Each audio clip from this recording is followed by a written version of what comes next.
Hello, everybody, and welcome to episode 45 of the Prattlecast. This is Razzle. I'm joined by Shake for our first episode of 2017. It's January the 4th, 2017, to be more precise. A beautiful Wednesday. And how has your day been, Shake? I'm going to tell you how it's been. It's been really bad.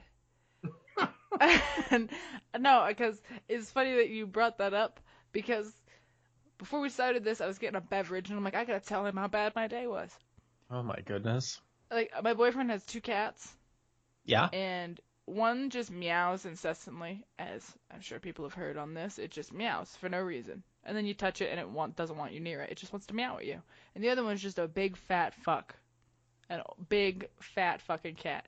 And I have, behind my computer now, I have all my systems lined up back there on crates so that I can have them all out and they can breathe and stuff, so I don't have to, like, put them away, take them back out, because I use them all. The cat has decided that he likes to sit on them, which I guess I'm not, like, mad about, but, like, he jumps from the counter to the systems, and he's like a 15-pound cat. So I'm like, yeah, fuck off. So today he jumped on him, and I went to get him, and he starts doing the like he's gonna throw up, and he's standing on my PlayStation. So I'm like, you gotta be fucking kidding me. Not today. So I go to pick him up, and it doesn't get on my PlayStation, but he, like, projectiles all over all my controllers. Oh, my goodness. And on the wires, like, on where the plug connects to the thing, and I don't know if they work yet. We'll find out. And it was just, like, pungent, nasty cat vomit. Alright? Like, it wasn't regular cat puke. We've all dealt with cat puke before. If you haven't, you will. I promise. Everyone becomes a cat person eventually because you get sick of every other pet. They're just... It was the nastiest thing. So I clean up this stuff, right? My day goes on as usual. I'm just living my life. So then I go to take the laundry out of the dryer, right? I go to put it into the basket that is sitting on the floor. And right as a piece of clothing hits the basket, I realize the basket is wet inside. The cat pissed all inside the laundry basket, and I just put clean clothes into a piss-filled laundry basket. And mind you, this basket is right next to the cat's litter box. And he decided that he was going to pee in it and not his box. So I've decided I might kill a cat sometime within the next 48 hours. But, besides that, my day was fine. I just dealt with... I don't think the cat likes me. That has to be a spiteful action, right? That has to be out of spite. So. I think everything he's doing is spiteful. He does. I don't know. People say cats don't have feelings. This cat fucking doesn't like me. I'm gonna tell you what. How was your day, Razzle? It was fine. Oh yeah. Okay. What the fuck? I spill my soul, and you're like, you know what? My day was all right. I had no issues. No cat piss. No issues no at all. I had it was pretty uneventful. It was a day, and it was a regular Wednesday. What can I say? And a snowstorm just started here, the first one since my time living in the state of Colorado. Snow, huh? I saw there's been little bits of snow, but like I'm used to Massachusetts where right about this time, we're dying. So we're getting a snowstorm. Apparently it should have just started 15 minutes ago if the weather is 100% accurate. But yeah, first snowstorm of Colorado, so there's that. But it's nice to know your day wasn't garbage. Yeah, well, I don't even know what snow is, so you're going to have to forgive me for not... I'll send it to you in the mail. Yeah, You can make your own snow. They have those toys now. You can make your own snow. Oh, that's pleasant. Yeah, it's like these little marble things, and you put water on them, and it becomes snow. That's the most pathetic thing I've ever heard in my life. Oh, I'm going to get you some for your birthday. Okay. You want some snow? Snow toys. Well, anyway, since nobody's day was eventful... except mine, and not in the good kind of way that a day should be eventful. I mean, I have some good news for anybody that cares. I know we care because we talk about it a lot. We have an official release date for Mass Effect Andromeda. I can't remember the date. March 21st. I knew it was March, I just didn't know the date because I was too busy thinking of the other game that's coming out later in the year.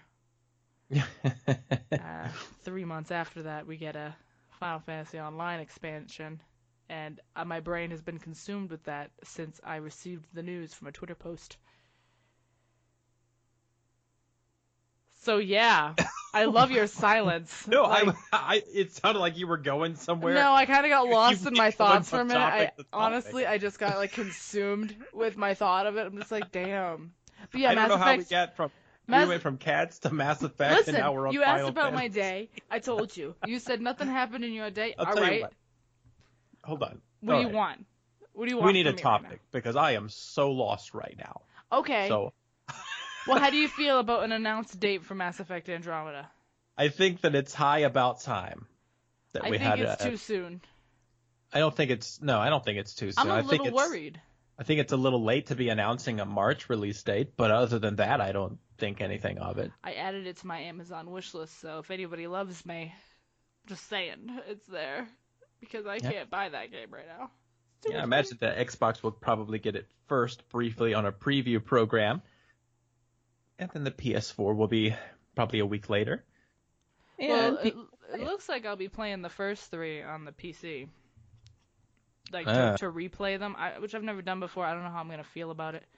But, I mean, I could just rebuy the second one, but I don't really have the money for that, so I might as well just suck it up and play them on the PC. I mean, how bad can it be? I mean, I don't really like third-person shooters on mouse and keyboard myself, but to some people, those are a delicacy. Maybe I'll pick it up. Like, maybe I'll pick it up quick. I probably will, given enough time, but I gotta play them now before the new one comes out, so I can't play Final Fantasy 15 for a while. Yeah? That's just gone out the window. Yeah, And I guess since I brought it up, Razzle, I didn't mean to bring up Final Fantasy Online so soon, but I did. Oh, we're not even 10 minutes in. Okay, topic. listen. Let's go. Okay, listen. Right, it's I'm not ready. even I'm going to be a gung-ho. big thing because I have other things that I have to get to today. Okay, it's not going to be a big thing, but I'm not going to say Razzle convinced me to play Final Fantasy Online again. That didn't happen. But I think he did. Because No. since I've started playing and I've had someone to play with, I'm like, I'm severely re-addicted. Really? Are you thinking about it nonstop? Well, Can you go? Well, here's the thing. I like- thought of the expansion comes out like June 20th or something. Yeah, something like that. June something, the expansion releases. I have 6 months to catch up on content, which I know is plenty of time. As long as my partner in crime is actively working towards those goals with me. Because if I get ahead of Razzle, he's gonna be like, "Oh, now I'm playing by myself," and then he won't play. So I have to do it with him. So just air all your grievances. Let's get them all out right now. It's not a grievance. It's 2017. I mean, listen, new year, new me. I'm being honest. All right. Okay. I'm taking out All the right. trash. Taking out the trash. No, you don't like to play games by yourself. That's not true. I don't like to play MMOs by myself. Okay, there you go. Specific. But who does? Me. Like, who? You like playing MMOs alone? Well, this one's not so bad. Not so bad. That's a glowing endorsement for single player. Yeah, but I think we can get caught up on everything in 6 months. No, I don't even think it's going to take 6 months. No, I would say it might take us 3 months tops if we're pretty... I think the biggest problem for the two of us is going to be when we get to the expansion, we're both going to want to play the same class, and we're going to end up inside of this point where we're just like constantly on each other's nerves, and then we're going to have minion battles, and then we're going to have mount battles. You do know minion battles exist in the game already. They do? Yes. I literally just coined it, and now it exists. Well, it's been in the game. I don't believe that. Yeah. I don't believe it's been in before today. Yoshi is copying my ideas. Is it in the game? Yeah, it is. What? Yeah, it is. No, wait. Oh, no, I'm thinking of World of Warcraft. Sorry. Wow. You're thinking World of Warcraft. World of Warcraft has, like, the minion fight thingy. Because you can, like, tame wild animals in World of Warcraft as, like, little minions, not pets. And, like, everybody can fight them. Well, I just spilled tea on myself.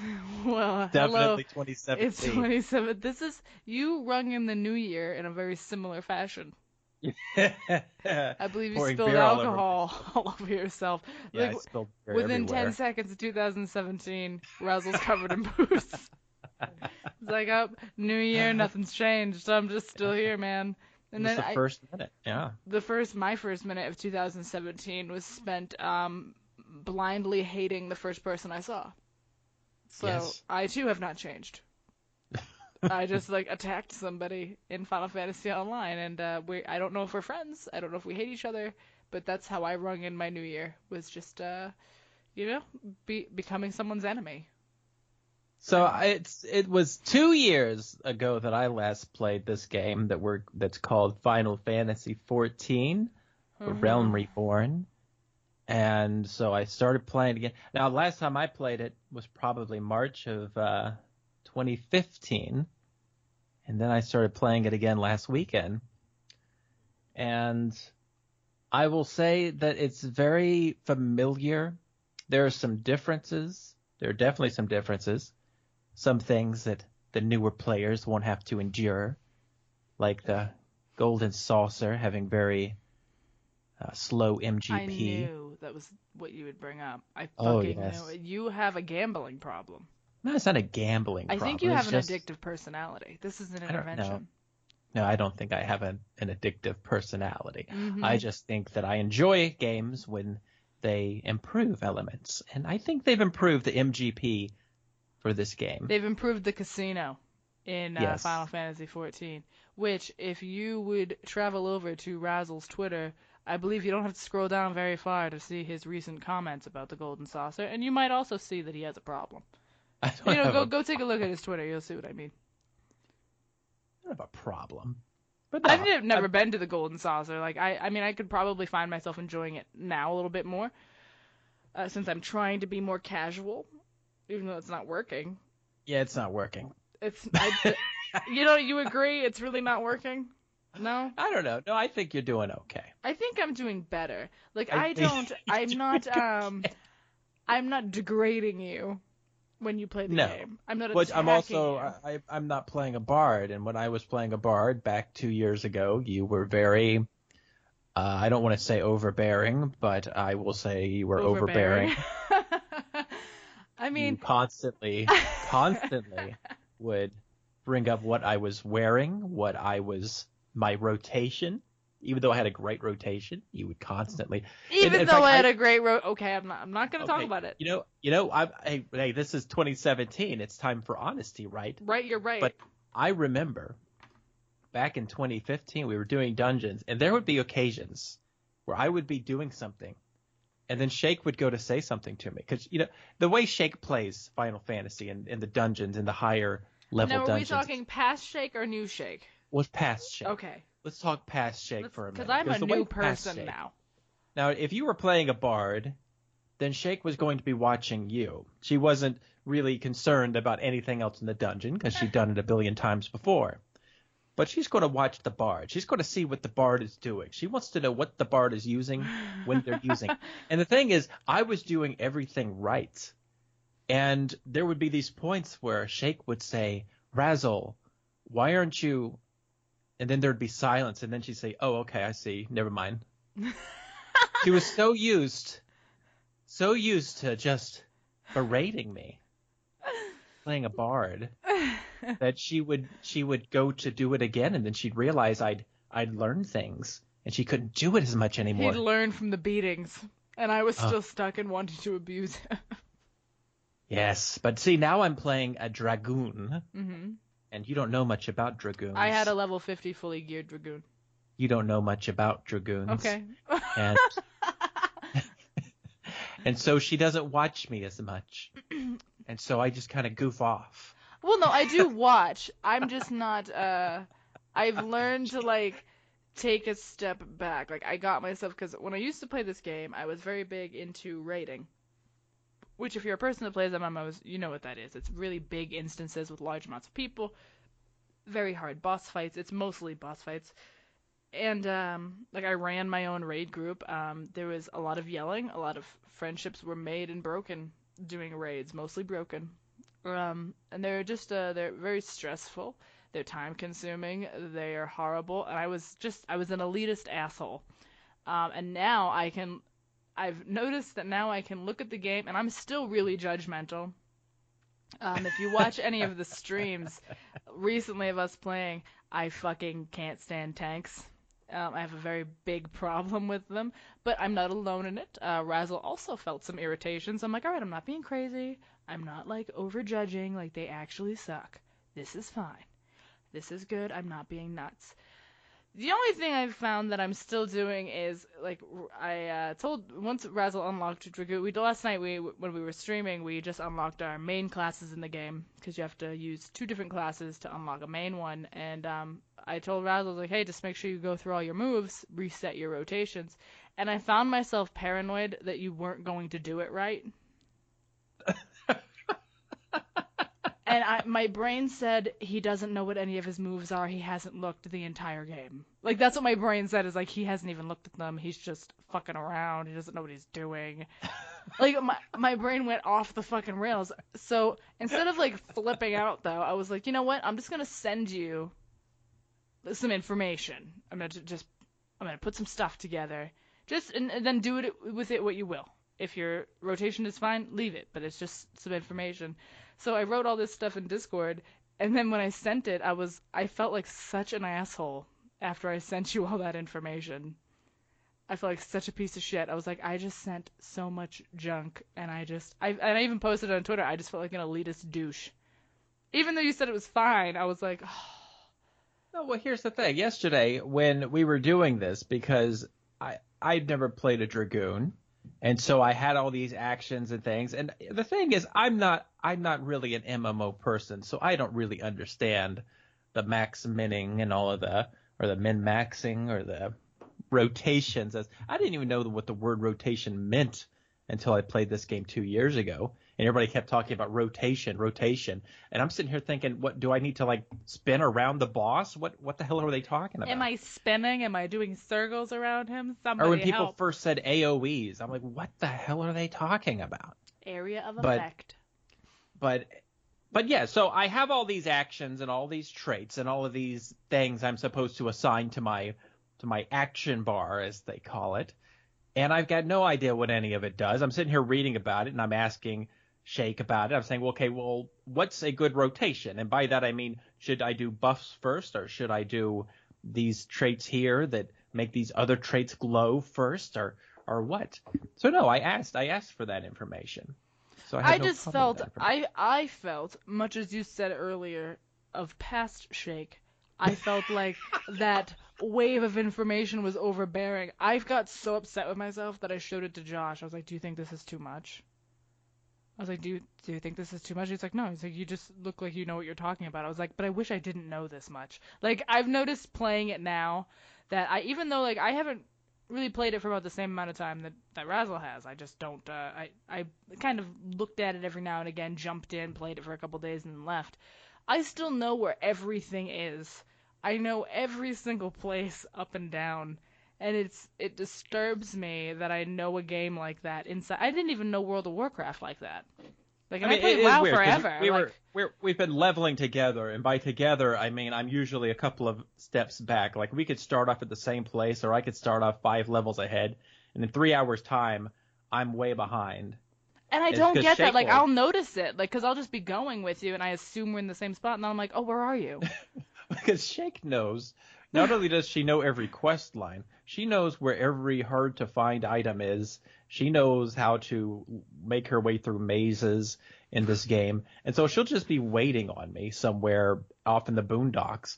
And I'm still trying to figure out where we were 10 minutes ago. So I know, and I've gotten better about it because I notice it, and I'm like, where the fuck is Razzle?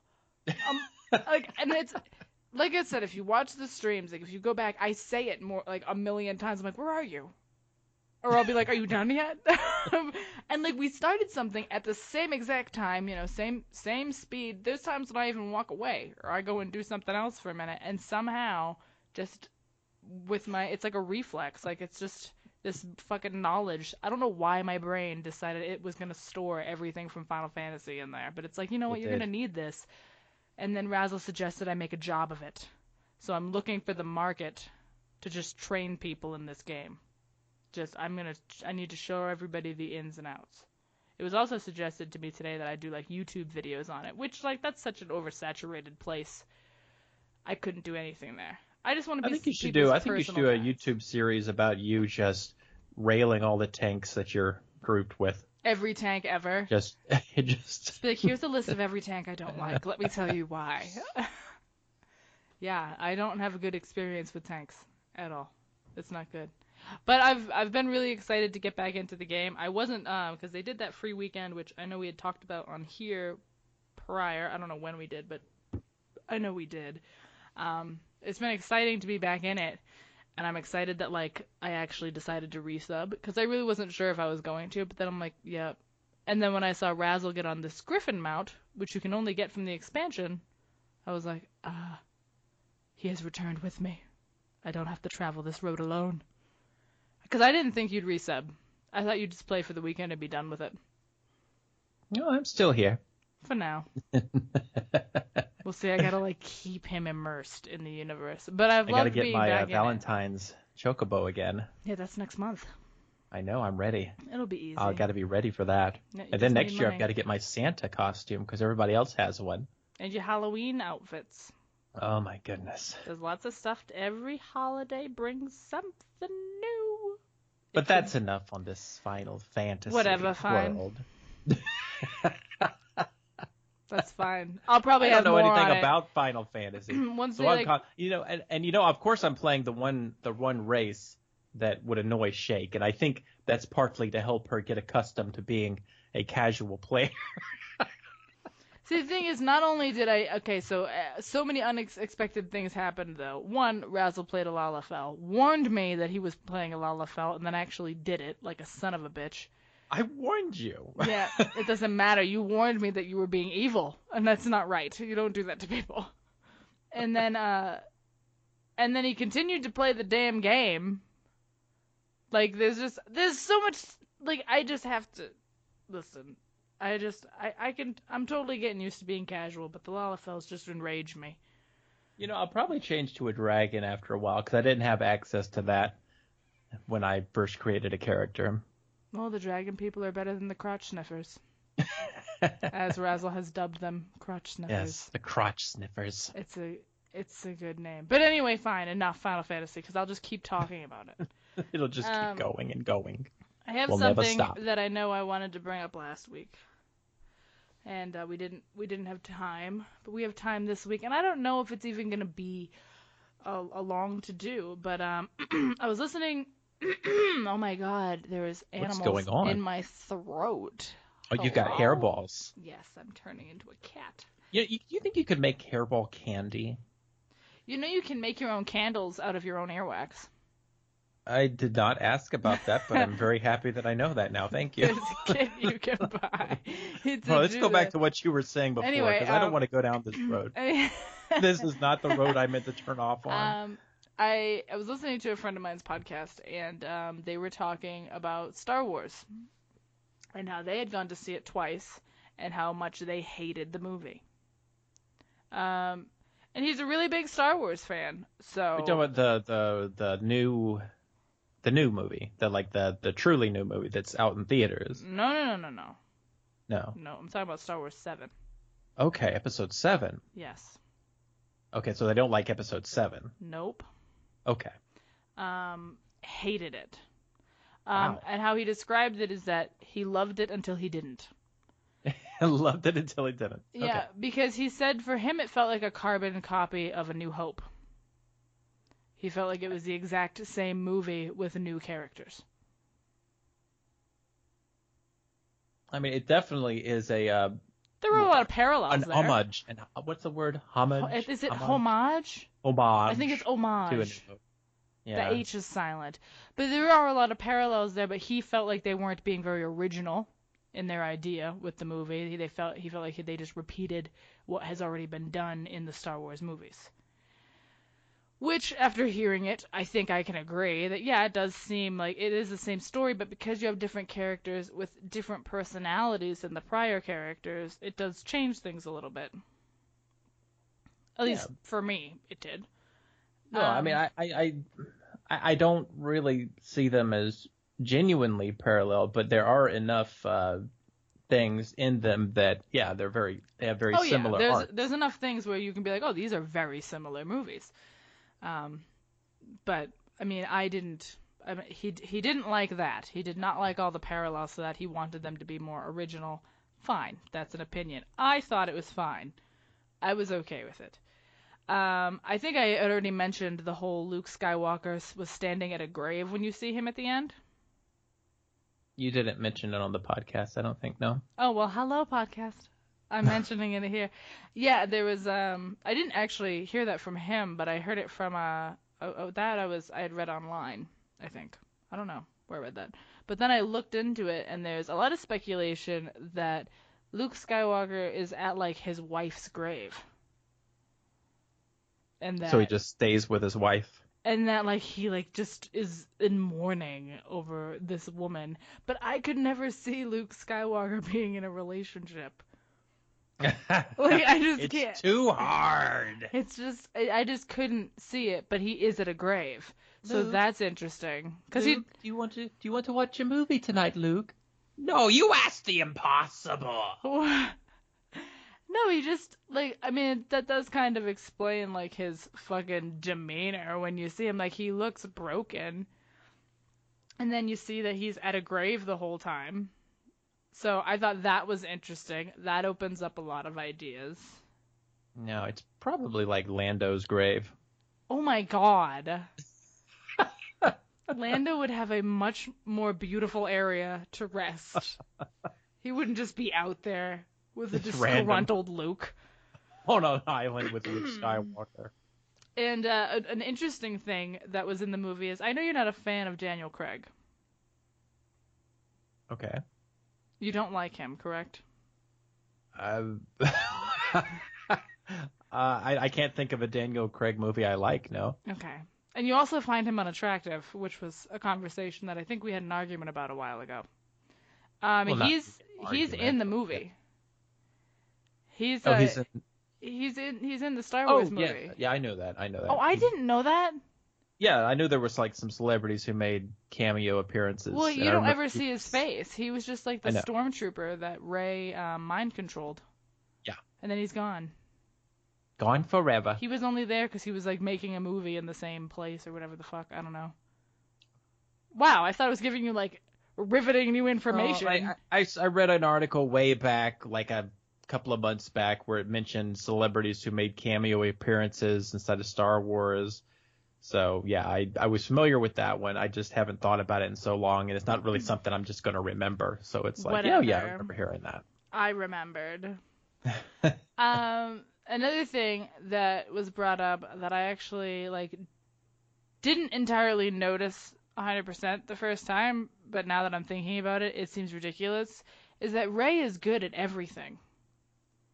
She has zero learning curve for anything. Like we talked about that. We did? Yeah. I don't remember. That's okay.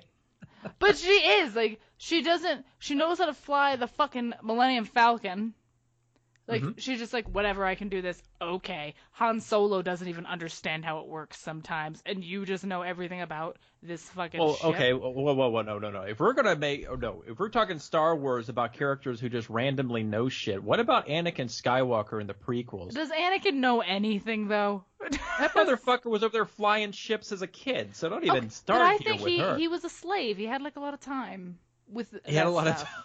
Well, what was she doing? She was just sitting there eating sushi on the goddamn desert planet. She gets into the Millennium Falcon and she's like, what the fuck ever, I'm flying this now. She like knows every tool to use on it. Anakin built C-3PO as a 5-year-old. I don't know, man. He's a genius. When he grew up, he got dumber. Okay, so well it's then fine. Rey's a genius. See, but then she can just mind control people. She picks up being like a fucking Jedi like it's no one's business. Well, I think there's a reason for that they haven't revealed yet. In fact, I thought we had this conversation once before about how she does. Like, in fact, I think we were making fun of Kylo Ren of being this dark side guy, and this newbie comes up and kicks his ass. Right? Yeah. And of course, there are those online who will defend Kylo Ren and say that he was just toying with her. He whatever. really But has an intense fan club, and I'm sorry for those people because I don't understand where you're coming from. I don't. Even one of the viewers of this podcast is a really big fan of his, and I just don't understand it. they're called listeners, Shake. Viewers, listeners, they're still viewing it on iTunes and shit. They have just to look viewing at the little time and going by. just watch the time go by. Watch as your Yeah. life slips away. But he does have a fan base, but like I just don't understand how this bitch can know everything. And maybe that's what the whole like her parents are wrapped in mystery and all That's that. what So I'm like, saying. We don't know anything about her past right now. For all we know, she could have been really gifted in the Force, and then suddenly something happened so that it like strips her fucking memories or something. So we don't know anything. and one thing that I just thought of now is that they really push the whole girl power thing throughout that movie with her. Like it comes no. on really fucking strong there. I don't think so. They do though. Like anytime Finn ever asks her if she needs help, she's like, I don't need your help. I don't need anything. Like constantly, it's like, listen, we get it. You're an independent woman and you don't fucking need anybody. We understand. I thought they were playing that to comedic effect, like the whole thing where Finn was trying to grab her hand. I mean, come on, we could also make fun of Finn here for like, okay, yeah, I'm just going to grab this girl's hand and lead Finn her was out. too much. I thought he was funny though. And that's what I'm saying. I felt like that whole relationship was played to comedic effect, and I feel like some people just get way too sensitive about stuff. But, I'm not sensitive, Razzle. I'm not talking about you. You better not be. I've just read these It's criticisms. just something that I before. thought about just now is like they seem to push the girl power thing. Granted, I've only watched it once. I have to watch it again. I just thought of it now. I'm like, Okay, they seem to be pushing it. Okay, what about this? Anakin. Let's go back to Anakin. Were they pushing a boy power thing? I mean, this kid who could fucking build robots, who knew how to fucking fly shit, who was just born naturally gifted with the Force, born from a fucking midi-chlorian or what the fuck ever. I mean, was that boy power? I never hear this No, argument. it's not like he was saying like, oh no, I don't need you. I don't need your help when he was little. He started doing that when he was older. Well, no, but he was still an annoying little bastard, a little bitch. Well, no, who he just was better as a complained about kid. everything. As a kid, he was okay. Kid But what Anakin, I'm I saying wasn't. is, Didn't have an issue with him.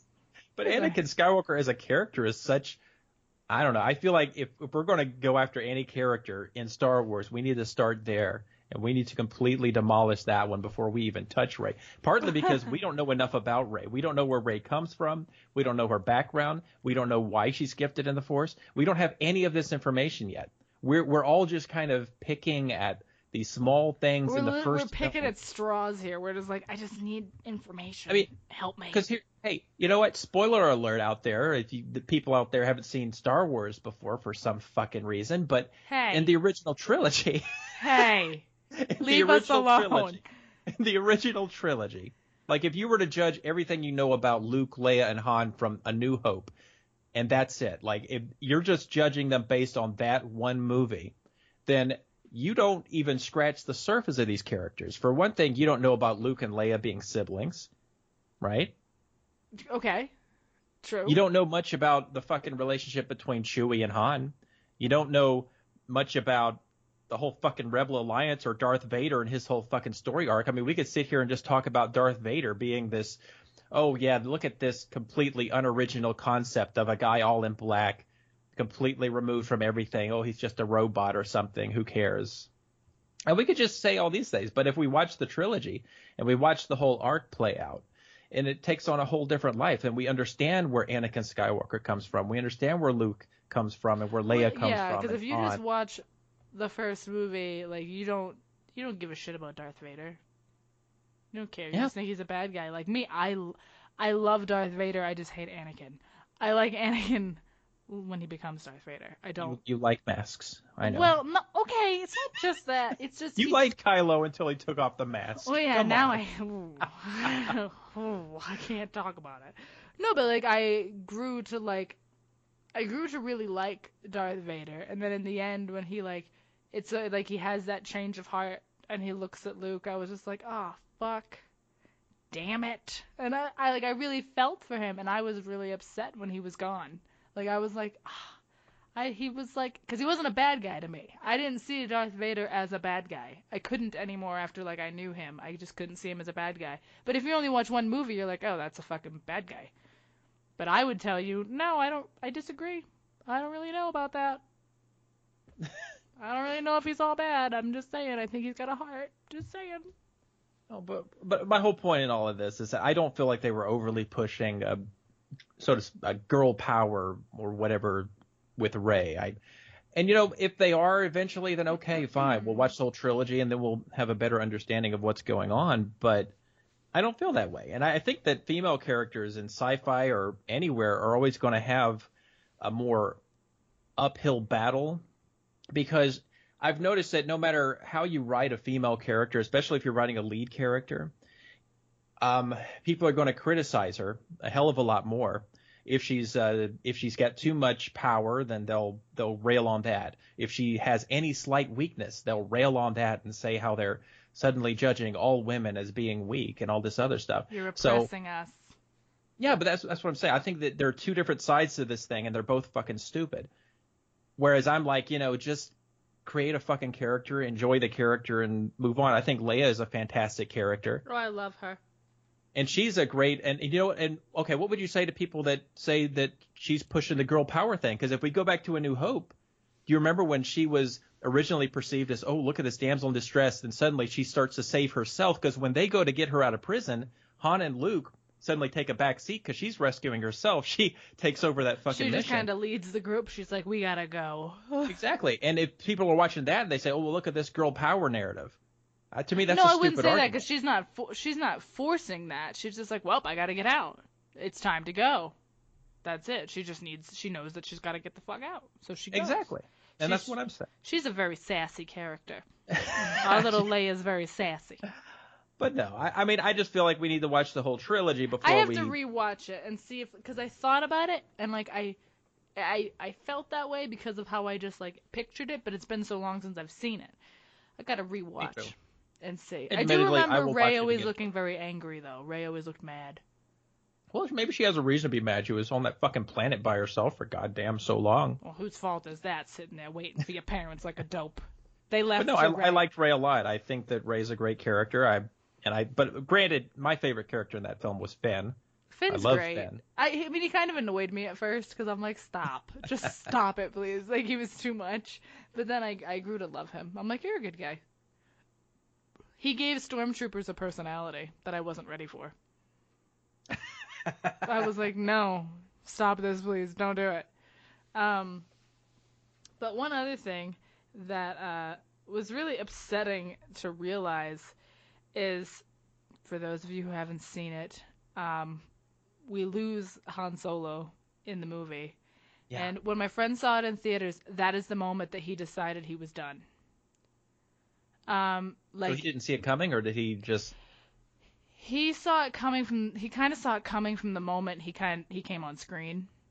He's like, oh, fuck. But he was very unhappy with how it was done. And I can agree, because they turned Han Solo's life into this, it was very depressing at the end. Like, Han Solo lost everything. Because at the end of the original movies, like what were they fighting for?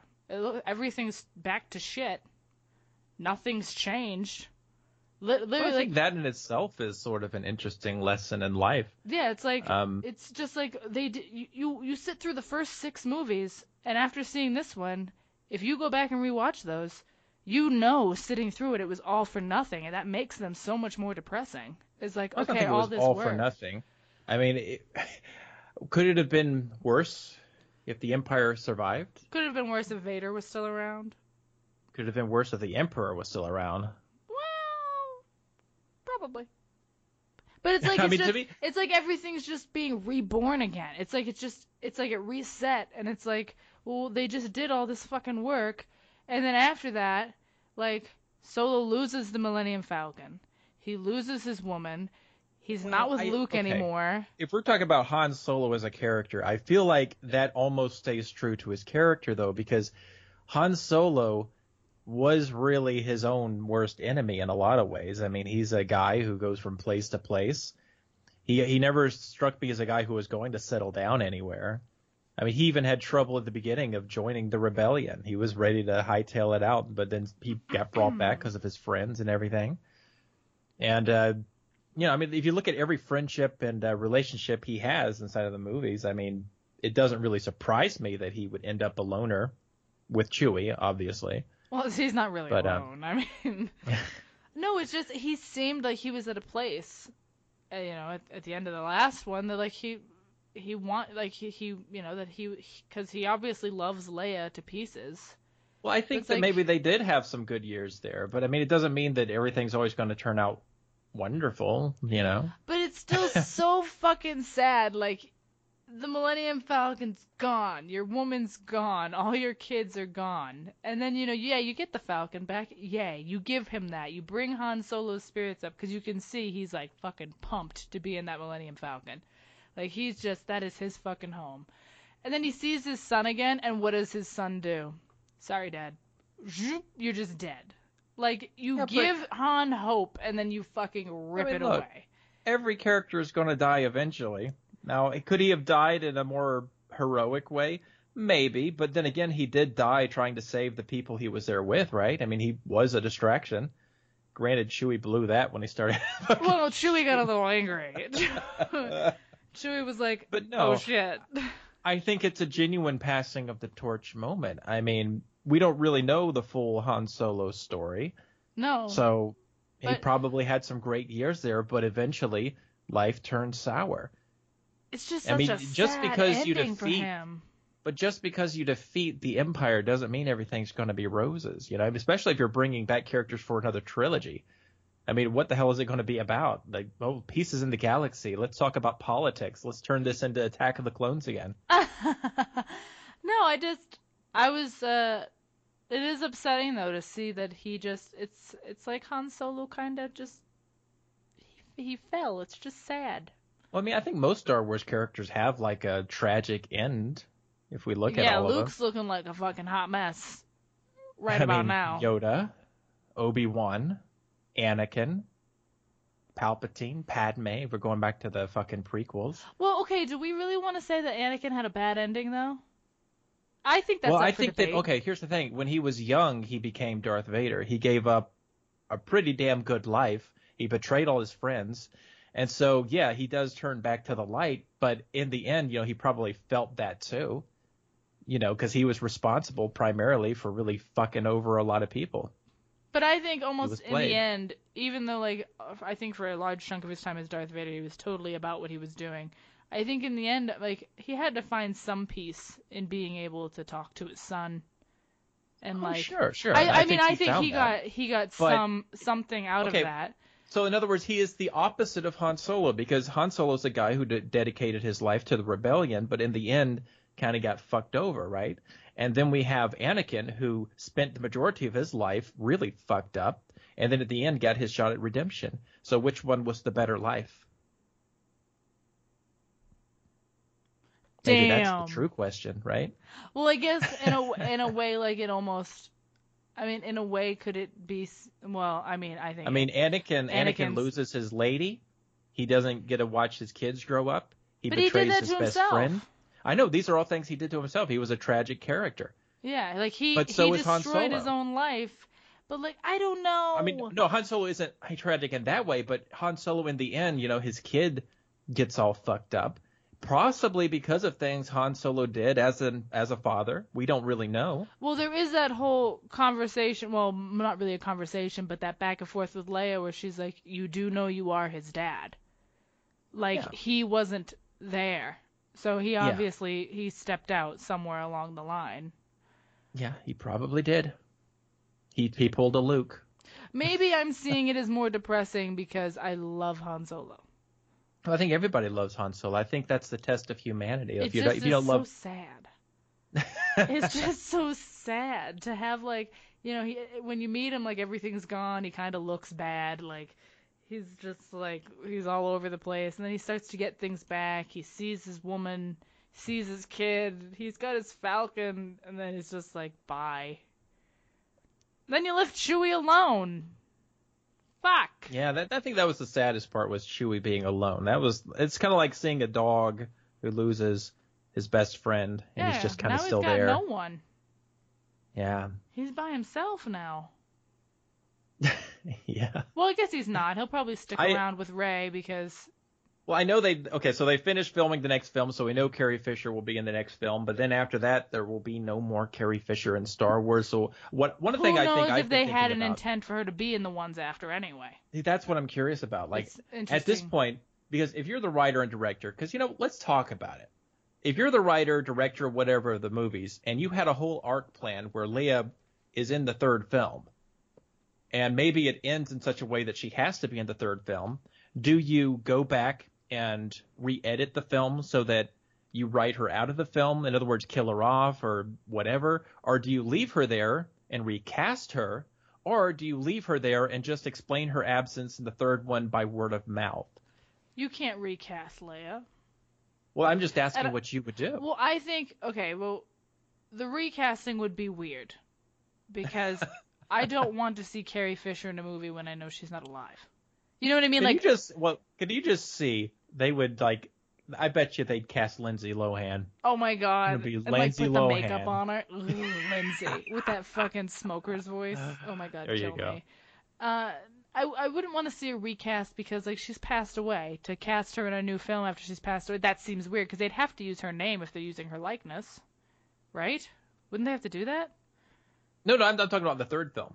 But yeah, if they recast, it would have to look like Carrie Fisher.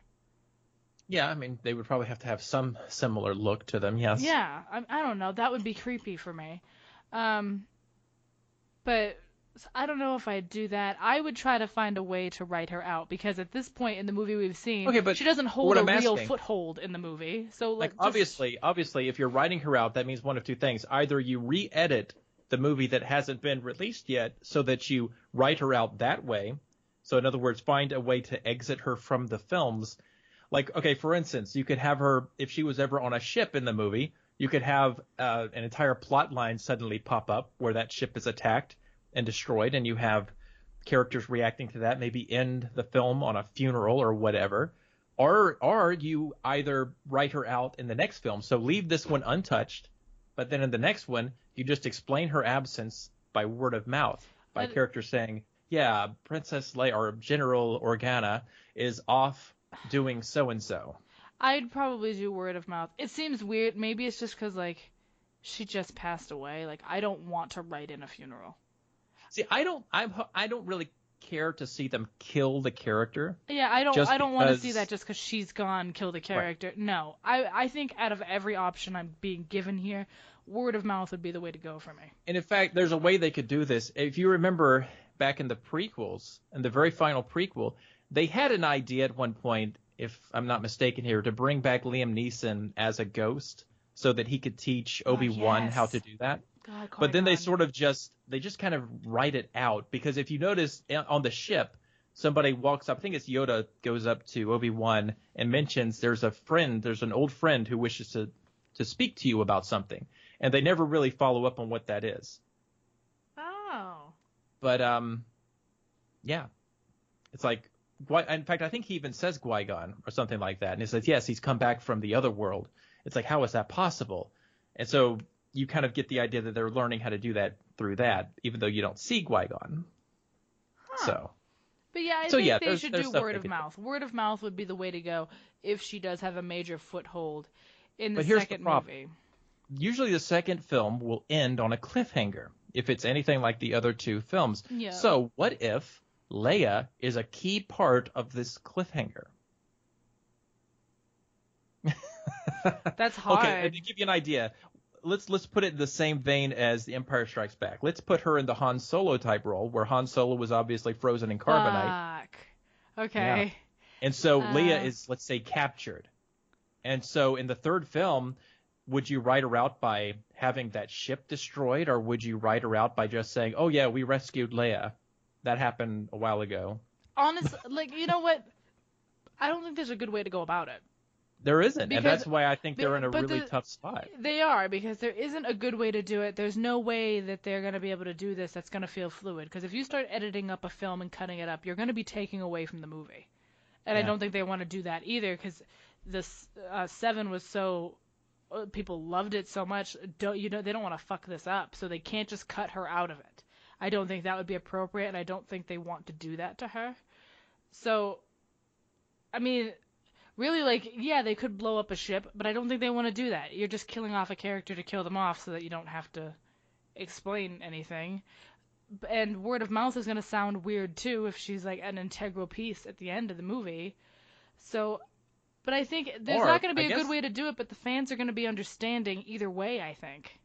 There might be another way they could do it, depending on what kind of scenes they have. I almost thought if they have like an inconsequential scene with Carrie Fisher in it, they could try to use that footage in the last film. But I don't know. It's really it's going to be a tough call regardless because they've got to make that decision, and well, we'll see what happens. But for all we know right now, though, the next film in the series will be the last one that Carrie Fisher appears in, and that will be sad. I imagine they'll probably dedicate it to her. Well, they speaking of her, they just HBO is releasing her and her mother's documentary on Saturday. Yeah. And in it, she was talking about filming the movie and her mom and stuff, and all that. So that was like, it was really weird to see and hear. I was like, what? When I saw it. But that comes out on Saturday on HBO, and everyone's waiting for it now because now it's in high demand. So are all of her books too. All of her books are sold out. Like, you can't find Carrie Fisher's books anywhere right now. So those are all coming out like crazy. And that next movie with her in it is, I think it's going to be through the roof because everybody knows it's it. They're not going to see Leia again after that. And if they do, it's not going to be the same. This will be the last time anyone sees Princess Leia in anything new. So it's sad. This next movie is going to be just depressing to watch. Well, because, like... And the worst part is they can't even bring back Han to fill in that gap because they've killed him off. Well, he didn't want to do any more movies, so... Well, and he wanted to be killed off in the third film, so let's be completely blunt here. He wanted to be killed in that one? Yeah, he wanted to die in this... I think it was the second one he wanted to die in. Why didn't he want to do it anymore?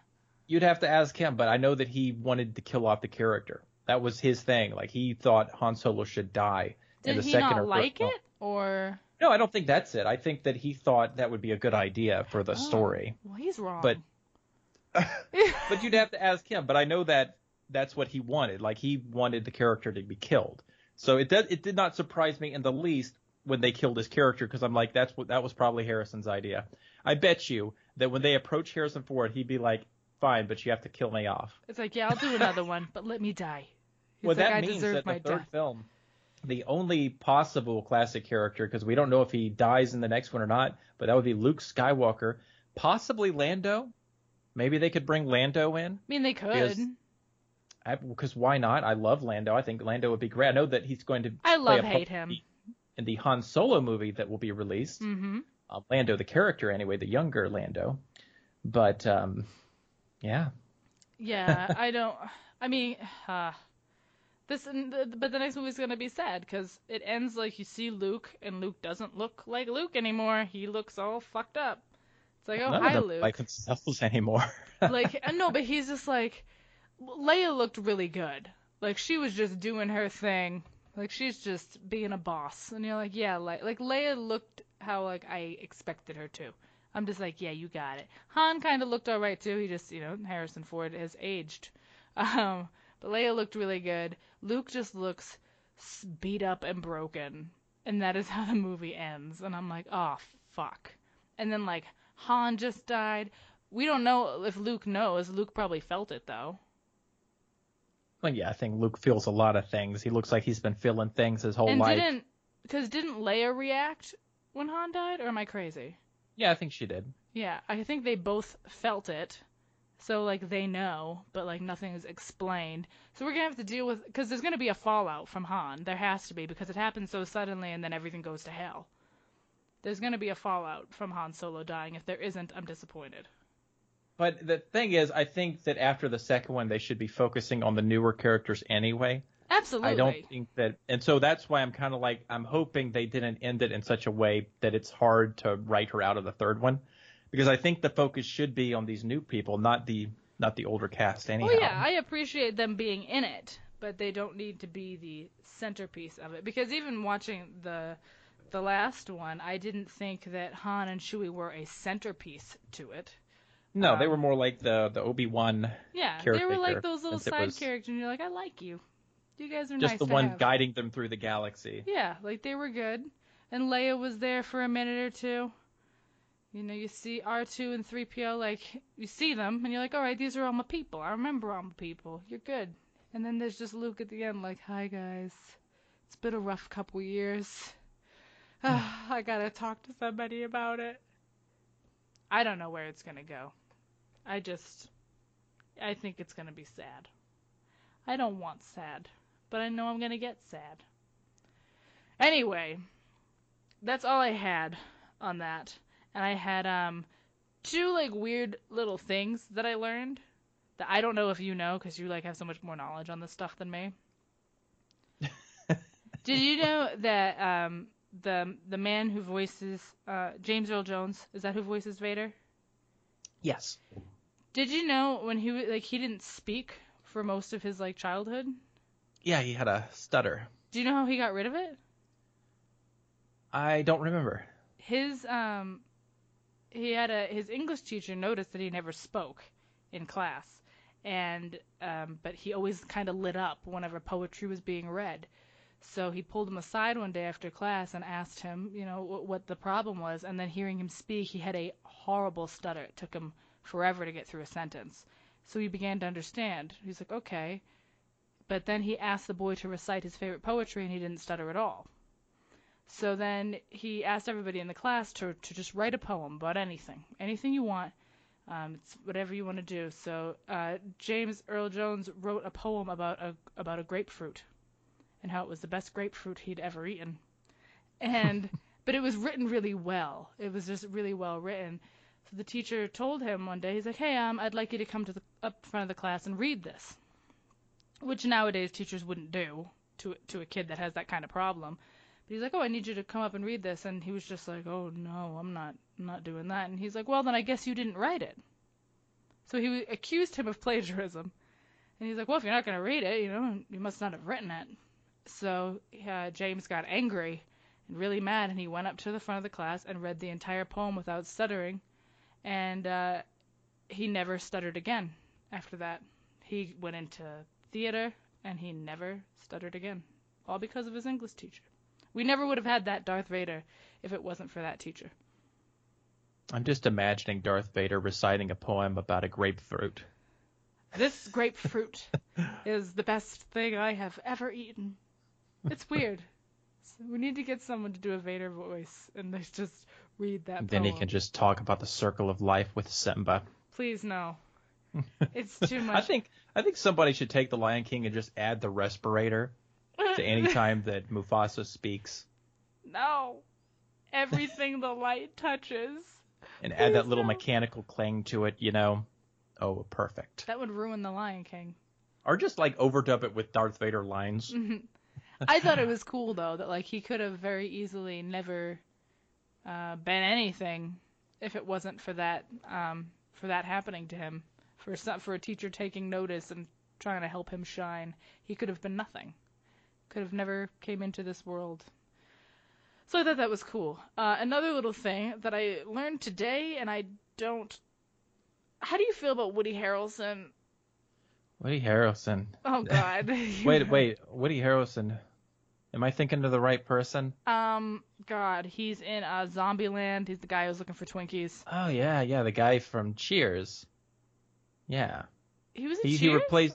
He replaced Coach on Cheers that. after the third season. I didn't know Woody Harrelson was in Cheers. Yeah, the first seasons were great because they had Coach on there, who was the best character ever, but then the actor died, and they had to replace him with somebody, and Woody Harrelson got the role, and so, yeah, Woody Harrelson was on the show till the show ended after that. So I did not know Woody Harrelson was on Cheers. Yeah. That is so weird that I didn't know that. Maybe I didn't recognize him, but he's very distinctive. Seems weird that I wouldn't know who that is. Shit. Well, I'm not a fan of Woody Harrelson. Okay. I don't particularly like what I've seen him in. And there is talk, and they want him to be Han Solo's mentor in the movie. That might work. What? Because I could see him playing like an old drunk. An old drunk that's going to be Han's mentor? Well, I mean, who else is going to be Han's mentor? I don't know. I guess, you know what? I guess it works for Han. I'm trying to be like, I'm trying to step outside myself and look at this. Like, I just don't like Woody Harrelson. Like, they could pick somebody else for that, couldn't they? Well, I mean, I guess we can't bring Liam Neeson back. No. I could see Liam. Liam could play a drunk too, but we can't bring him back. He's already been in the Star Wars universe. I was trying to think of somebody's name and I couldn't think of it, so. Why don't we let his mentor be Michael Madsen? I don't know. Michael Madsen turns up in everything eventually, so. Yeah, so you just throw Michael Madsen in there as a mentor with that raspy voice. Get him up in there. When I read that, though, I was kind of like, oh, I don't want it. But you don't care about this? Well, I mean, I think it would be fine. I think he'd be fine in that role. Depending on what the character is. I mean, he can play certain characters perfectly fine. Yeah, he can play dumb people perfectly fine. Yeah, that's what I'm saying. Like, if he's playing like a dumb character, that would be fine. I want Han's mentor to at least be intelligent, but just make dumb decisions. I don't know. I mean, I think, no, I don't know. I don't know. I don't know anything about the movie. But should Han Solo have a mentor at all? Why not? I mean, does he seem like a man that's been mentored in life? Well, somebody had to teach him how to shoot. Well, you could just learn from picking up a gun and doing it. Yeah, and probably get killed doing that. Well... Someone's got to teach him how to fly. Someone's got to teach him how to gamble. Well, Someone's got to teach him... Rey didn't need to be taught. I'm just saying.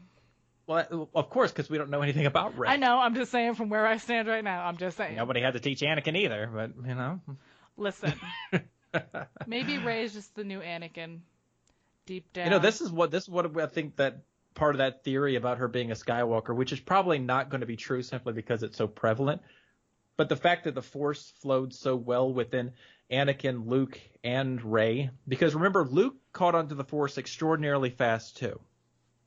Now, Luke was also a dumb fuck, so that might... Remember, he was a quitter, though. He was. Yeah, he was. Luke was a quitter. I'll come back later. And that's just his personality. And I think if he didn't have that part of his personality, he would have caught on even faster, because within a year or two, he was a Jedi Master, which is kind of unheard of before Luke Skywalker. Usually it took a lifetime to become that. Right. And Anakin's over there wielding the Force like nobody. I mean, yeah, it makes sense to me. Don't you think it'll be weird though if Rey isn't related to the Skywalkers? Like they're gonna introduce a whole new family of Jedis? I think it would be weird if they were changing it just to surprise people. Right. I think that would be stupid. But it seems like there's too much similarities to not go the Skywalker route. Yeah, I mean, I think it makes more sense to do it because, you know, the Skywalker trilogy is what you could call it, or not really trilogy, but the 3 different trilogies of Skywalkers. I think that would work. Yeah, and like, wasn't that Luke's saber that she picked up, that she touched? Yeah. And like that she instantly was like, whoa, when she touched that. Yeah. I don't know. It just seems like there's too much to lead me towards believing that, because I don't want to just believe that she's his kid or related. Like, I don't need that. But they've made it flow in a way where I'm like, okay, it kind of seems like these people are related. Okay, so if Luke is at a grave, and if that's his wife, is it possible that Luke has used the Force to recreate his wife, and that his wife is now Rey, and she doesn't realize it? That is a fucked up train of thought you just went through. I go places. The Force can't bring people back from the dead. I don't know. They've said Darth that before. Plagueis, the wise, apparently discovered a way to bring people back from the dead. But that motherfucker didn't do it. We didn't see it, so we're not going to talk about that. Unless we see it. And why would Luke use... That would be using the dark part of the Force. Yes, it would. But here's the thing about Luke. Maybe that's also what Luke could be broken up about, though. Exactly. What if Luke is a fallen Jedi?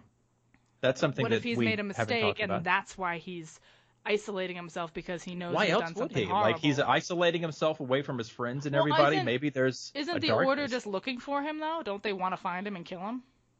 Well, even if they did, why isn't he out there fighting? Well, right, it's not like he doesn't have thousands of friends that want to help him. Unless he is waiting there specifically because he knows Rey will seek him out for some reason, if she's a student of his, or if she's created from the Force in the same way Anakin was. Well, So that's maybe why I'm saying that we can't. Maybe he's been actively drawing her to him, though. That's just weird. Luke off on an island drawing some lady to him. But I don't think he would recreate his wife. I know, I'm just throwing crazy ideas out there because one of them's bound to be correct, so. I'm just inclined to believe that she is related to him, which would then mean that Kylo and her are cousins. Yeah, or there could be siblings for all we know. What if they erased everybody's memories? They couldn't be siblings because that's Han Solo's kid. Exactly. What if she's Han Solo's kid? Well, they kind of made that seem possible in the beginning. Well, we don't know anything. Because they bonded. Okay, so... But I am more inclined to believe that it is a continuation of Skywalker's, which I would be fine with. And I'm fine if they don't go that way, but they've built it up in a way where it just seems like that's the direction it's headed. I'd be more satisfied with it being Skywalker's than it not being Skywalker's. So take that for what it is. I like Skywalker's. But do we have any other topics today? I don't know. Do you? I mean, you're asking me if I have topics. Do you? Well, I don't know. I life things and blah, blah, blah. Well, do you have anything? Come on, Razzle. I really don't. I don't have anything today. What the fuck? Razzle. I had some stuff. This is 2017. Yeah, I know. You got to get your life together. What the hell, man? You know what I hate? Okay, we'll talk about this. Those people who park, like, you know, when you get to you're in traffic and you get to the red light, and the people who park over the line so that you don't get the turn signal. You know what else I hate about those people, though? Do What? you know how when you're at certain red lights, there's those squares on the lines, right before the lines, that they're supposed to roll their tires onto, and that triggers the light system? That's what I'm talking about. Oh, that's what. Well, you said line, not square. Whatever. Like they go continue. over it, and then the light doesn't change to a turn signal because it didn't pick them up. Yep. Because they're not those on motherfuckers. it. Like, who trained these people how to drive? No one ever taught me how this system works. And then they sit there wondering why they're not going. It's like, and a lot of these people have been driving for a while, and it's just weird to me because nobody ever taught me this is how it works. It's just you figure it out pretty quickly. Yeah. So how do these people still exist in the world who don't understand that if you park at a red light over that fucking whatever, then you're not going to get the turn signal? Yeah, and it's because people go over the white lines. They're not paying attention. The white line's there to kind of indicate the end of that box. So don't and then there are those other assholes. Like, you're at a light without a turn signal, and they don't pull forward. They just sit there. Mm-hmm. They just sit there and wait and watch these other cars just continue to go by. They don't pull forward so they can get, like, that last spot. Because, you know, sometimes if the other side, you know, if they're going and it's traffic nonstop, but you have to pull out so that you'll turn left after they stop coming so that you can get in there before the other people on each side of you start moving again, right? Mm-hmm. Well, then there are those assholes who just sit there, and then they'll let the light turn red, and they're still sitting there. And I sat there behind one of them about 2 times, and finally they left. And I'm like, this person doesn't know how to turn. This person doesn't know how to turn. It's amazing how people have gone through their entire lives just driving like that.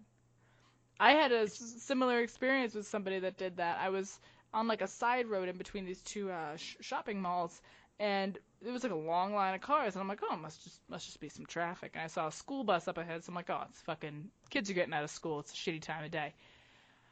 But then we were sitting there for 15 minutes. So I got out of the car and walked up the line of cars because I thought maybe something had happened. I'm thinking there's an accident. Somebody's hurt. I'm going to check it out. I'm being a good person. I'm doing my due diligence. I already don't believe this story. Shut the fuck up. I had a moment. I might not have been sober. Who knows? But like at the time, I told my boyfriend, listen, I'm going to go check this out. I don't know why the hell we're not moving, but I'm freaked out by it. Because my brain goes, it's an apocalypse or someone's dead. So I'm like, I got to go look. So I go down to the end, and there's that big school bus still there, and that bus is at the front. And it's just sitting there at a red light. It is 3 feet behind the box it needs to be on for that light to change colors. It is just, it's been sitting there for 15 minutes. So I knock on the driver's side window. I'm like, hello? I'm like, hello up there. Hello? He's like, hey, can I help you? And I'm like, why are you sitting here? Oh, the light's red. It doesn't concern you that it's been red for 15 minutes? And he's like, oh, yeah, I figured it's a busy road. There are no cars going, because it's like one of those T intersections. There are no fucking cars. That's like a neighborhood back there. There's no cars there. There's just a light there for people turning. And I'm like, okay, well, sir, you need to move up a couple feet. There's a square on the ground that if you put your tires on it, it's a pressure pad that indicates to the light that there are cars there. And he was like, no shit. You gotta be kidding me.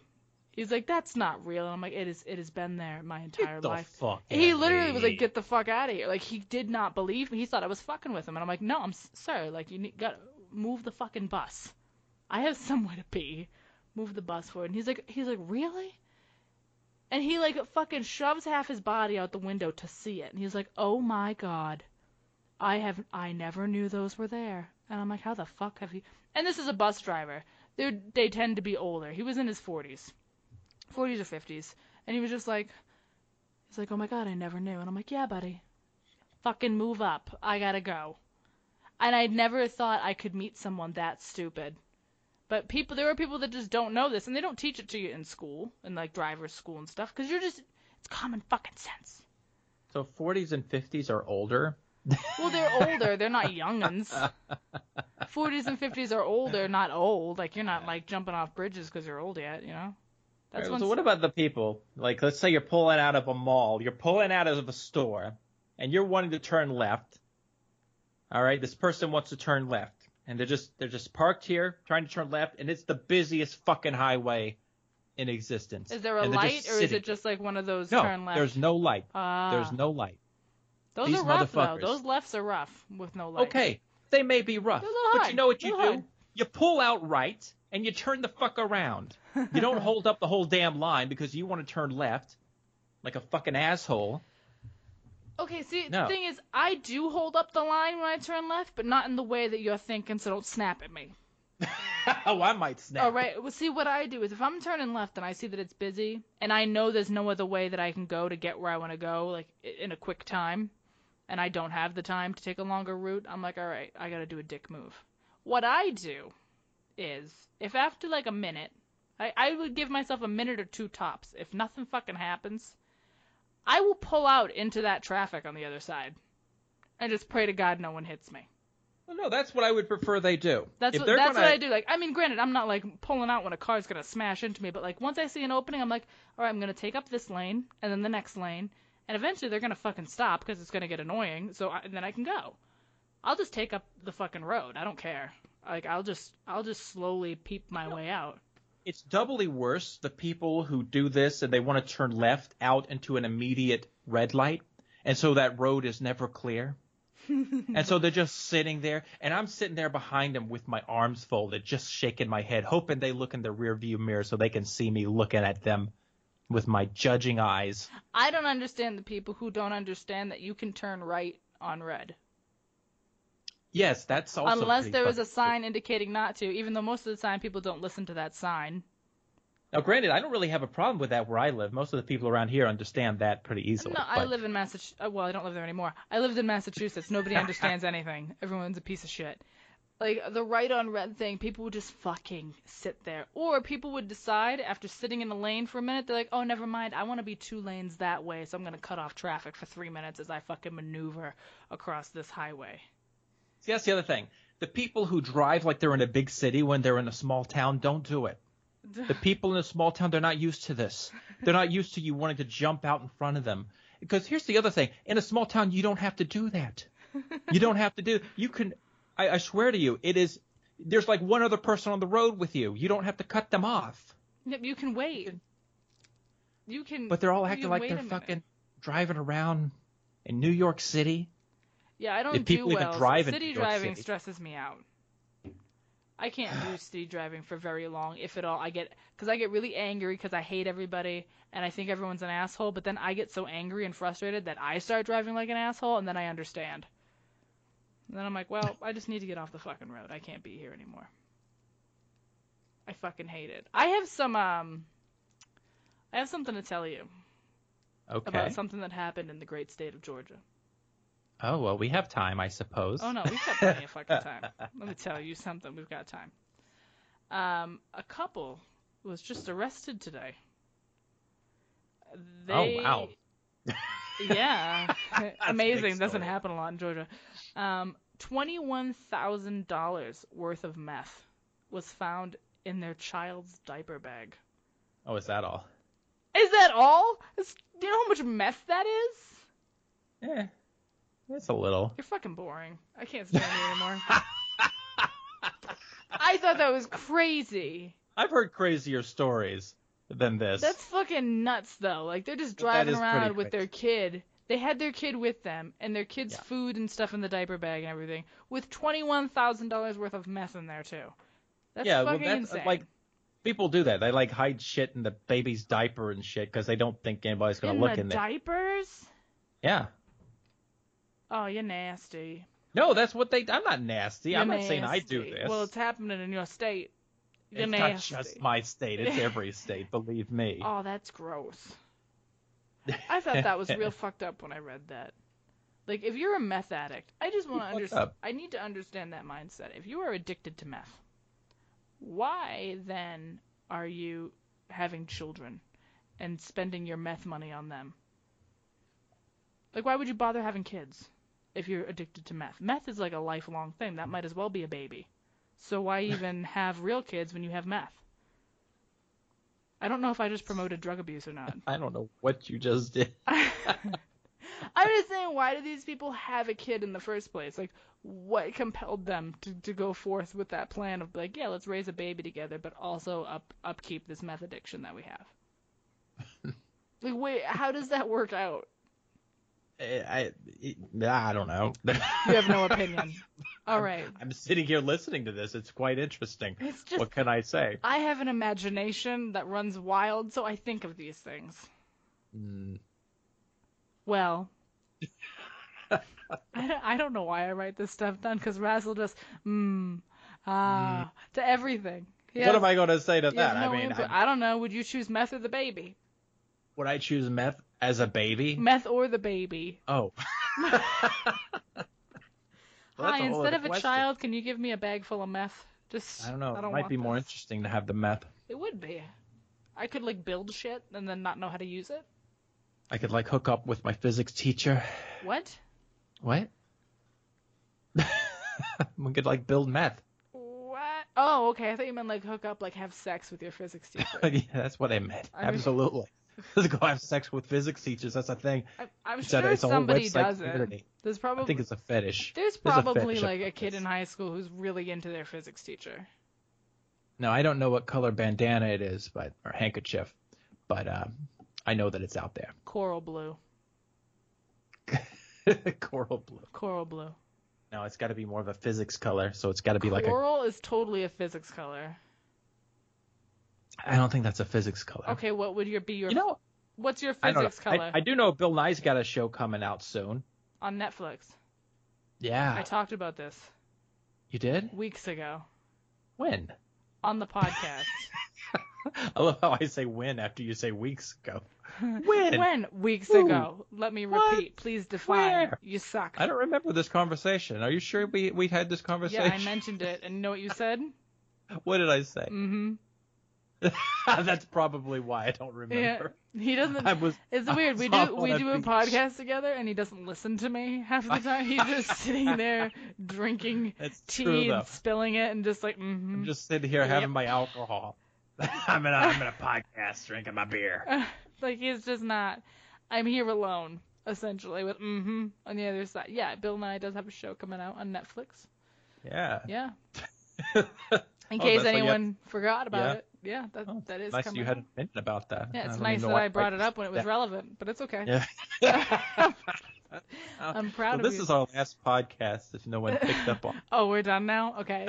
I mean, it's obvious that Razzle is checked out, so we might as well just stop here. Oh, I am just checking in. It's a brand new year. It is 2017. Maybe this is Razzle finally opening the doors and joining us. So let's go another hour. Okay. All right. Are you an athlete? Were you ever an athlete? I had athlete's foot for a while, but I didn't have the rest of the body. Don't even make fun of that, because I had athlete's foot once. I had athlete's foot. It was awful. It didn't even start as athlete's foot, and when I used to hear it, I used to think people were nasty and like infectious. But then I had athlete's foot, and it's fucking horrible. Because it started as like not being, because it's the same as ringworm. It's just, it's on your foot. If it's on your foot, it's athlete's foot. If it's in your groin, it's jock itch. It's got different names for different fucking areas. People are retarded. You did all the research on this. I worked in a pharmacy for 4 years, so.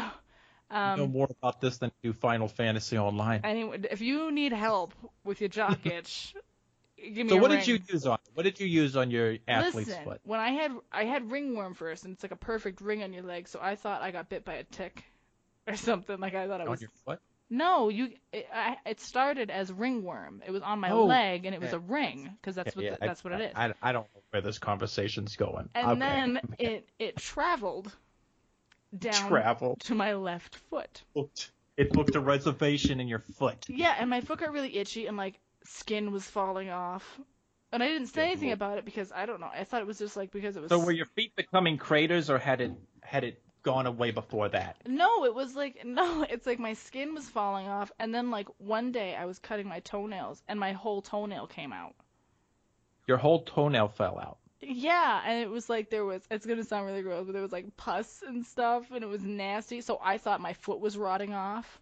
So I finally said something, and the doctor was like, "No, it's athlete's foot." And then the doctor suggested two things, and I will never forget it because it was the most fucked up response to a medical issue. I'm like, because I don't like to take medication or anything, and I don't even like to use like any kind of antibiotics or anything. And she said I could take like this cream and just put it on it, and it should be fine. And I was like, well, my fucking toes are falling off. She's like, no, it's just the nails, because they get like it's a fungal infection, so it makes like your toes fucking rot or whatever. So it's like, that's fucking gross. Like, I was like, I can't go out in public. I can't wear flip-flops. Like, I can't do anything. And I got athlete's foot from wearing my shoes without socks for like 10 minutes. That's how that happened, by the way. It also happens for the people who wear color socks. What? Yeah, it's like if you wear like color socks and sweat in them a lot. Colored socks? Like, yeah, like anything but like white socks. You know, like black socks. Really? Yeah, you can like really fuck up your feet if you go sweating around with those socks on. I don't know. Maybe this is an old wives' tale. What the fuck is in those socks? You know what? I don't know what's in these socks. I think maybe it's the coloring in them. You know, the coloring in the socks. So you're telling me, okay, so why wouldn't all my clothes give me fucking jock itch and shit? That's like saying if you wear... Well, no, but you probably don't enclose the rest of yourself in a shoe. Oh, wait, hold on. Okay, you're like baking yourself in an oven, you know? Okay, here's a scenario for you that maybe only certain people understand. Let's say you're wearing some, like, nice red lace panties, right? All right, I'm wearing them right now. You're having a good day. You put on your yoga pants and you go to work out at the gym. You're sweating like a bitch in those yoga pants. Why don't I get jock itch? Because yoga pants aren't shoes. But it's still, you don't understand. Your groin can't breathe in those fucking pants. I'm just telling you, if a girl comes home from the gym in yoga pants, don't go near her. She's got to take a shower. So the other thing is you're putting a lot of weight down on your foot. Like when you're like messing around with your feet and you're always touching the ground. If I'm on the elliptical, there's a lot of weight on my groin. See, here's the thing. I think it's a combination. You put on the socks, you put them in shoes, and then you have them constantly rubbing against those socks by constantly putting your feet on the ground. There is some friction there. And then you add in the sweat. You know, I mean, I just think it's a really nasty combination of things. Well, anyway. I mean, granted, you could just put panties on your feet and see if that has any effect. I don't know if it will or not. I'm going to wear like Egyptian cotton socks going forward. It's going to be real nice. No, but I went to my doctor and she told me to try a cream. And I was like, all right, I don't want to use creams. Is there like any kind of like natural fucking remedy for this? And do you know what this bitch told me to do? Cut your fucking foot off. She told me to pee on my feet. To pee on your feet? She looked at me and she's like, just pee on them. And I'm like, so it's cream or I can just pee on my feet? And she's like, yeah, just pee on your feet. Every time you gotta pee, stand in the shower and pee on your feet. And then it'll go away. Yeah. How does that work? Well, I did it and it worked. So you just pissed all over your fucking feet until you pissed away your athlete's foot. This is how you... Okay. Hey, you're friends with Listen. me. You should know this would happen. No, this is what you do. You get athlete's foot, you just piss it away. What did you do? I pissed it away. I'm just saying, you could buy a $10 cream, or just every time you gotta pee, take your shoes and socks off and pee on your feet. And it So works. something in urine is what takes away the fungi from the feet. Yeah, it's the bacteria in your urine. So what you really need to do is go to a public pool and just soak your feet in there. Soak your feet. No, I think that's too much bacteria. That might be too much. That's too much. That's like an overdose of bacteria. It's like, what are you doing? I'm getting rid of my athlete's foot. It's like you're putting athlete's foot in the pool? No, I'm just soaking up the urine. No. It's fine. Don't worry about it.